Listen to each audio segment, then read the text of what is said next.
আসসালামু আলাইকুম। বুড়মি cooking blog পেজে সবাইকে স্বাগত।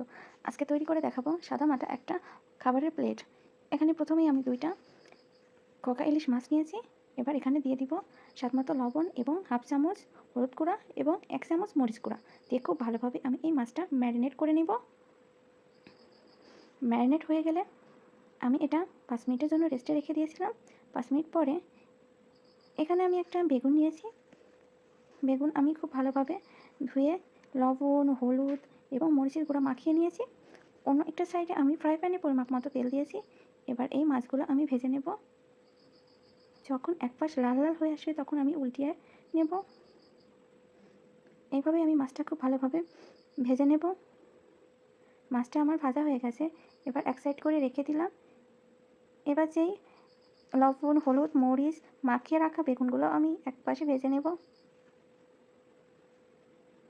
যখন বেগুনটা এক পাশ ভাজা হয়ে যাবে তখন আমি উল্টিয়ে নিব। এখানে আমি 2টা মরিচ দিয়ে দিব। আলু ভর্তা করবো যেজন্য 2টা মরিচও আমি একপাশে দিয়ে ভেজে নিলাম। এই যে বেগুন ভাজা হয়ে গেছে, আমার মরিচটাও ভাজা হয়ে গেছে।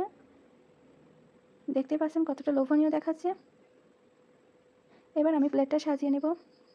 প্লেটের একপাশে আমি সাদা ভাত নিয়েছি, সাইডে মাছ দিয়ে দিলাম, নিয়েছি আলু ভর্তা, বেগুন ভাজি, 1 চির লেবু। আমার মনে হয় এরকম একটা প্লেট যদি সামনে থাকে আর কিছুই দরকার হয় না।